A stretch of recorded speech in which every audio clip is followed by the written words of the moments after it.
সুমন ভাই। বিসমিল্লাহির রহমানির রহিম। বাগুলার দমদমা জেল স্পোর্টিং ক্লাব আয়োজিত আরাফাত জাহাঙ্গীর কুকুর পৃথিবী স্পোর্টিং ক্লাবের ফাইনাল খেলা উপলক্ষে পুরস্কার বিতরণ অনুষ্ঠানে সম্মানিত সভাপতি মঞ্চ উপস্থিত আছেন জাতীয়তাবাদী কৃষক দল কুষ্টিয়া জেলা শাখা বিপ্লবী সদস্য সচিব অ্যাডভোকেট নজরুল ইসলাম, কুমারখালী থানা কৃষক দলের আহ্বান এবং সদস্য সচিব সহ এই ইউনিয়নের সাবেক চেয়ারম্যান এবং অন্যান্য উপস্থিত এই ইউনিয়নের বিভিন্ন শ্রেণীর পেশার মানুষ, আমি আমার পক্ষ থেকে জানাই শুভেচ্ছা এবং আসসালামু আলাইকুম।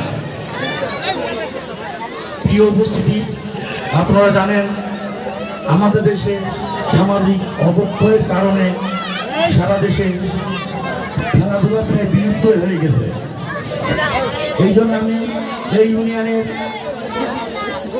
দমদমা স্পোর্টস ক্লাবকে ধন্যবাদ জানাচ্ছি এত সুন্দর একটি আয়োজন করার জন্য এবং এই সুন্দর আয়োজন সুষ্ঠুভাবে শেষ হয়েছে। এই জন্য এই অত্র এলাকার সাধারণ জনগণ এবং এই ক্লাবের বিভিন্ন পর্যায়ের নেতৃবৃন্দরা ক্লান্ত পরিশ্রমে আপনারা সুন্দর একটি খেলা শেষ করলেন।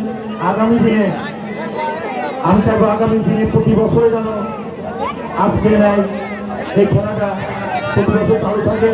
এই চালু থাকার জন্য যদি কোনো কিছু প্রয়োজন হয় ইনশাল্লাহ আমরা আপনাদের সবসময় সহযোগিতা করব এবং আগামী দিনে এই মাঠে যে কোনো খেলাধুলার আয়োজন করলে আমাদের আমন্ত্রণ জানালে অবশ্যই আমরা এখানে উপস্থিত হব এবং আগামী দিনে এই ক্লাবকে একটি স্থায়ী ঘর দেওয়ার যে প্রতিশ্রুতি দিয়েছেন আমাদের কুমারখালীর কৃতি সন্তান কুষ্টিয়া জেলা বিএনপির বিপ্লবী যুগ্ম আহ্বায়ক শেখ শামী সাহেব, আমরা তাকে আরো অনুরোধ করে বলবো এই মাঠের আরো যেন উন্নয়ন সাধিত করেন।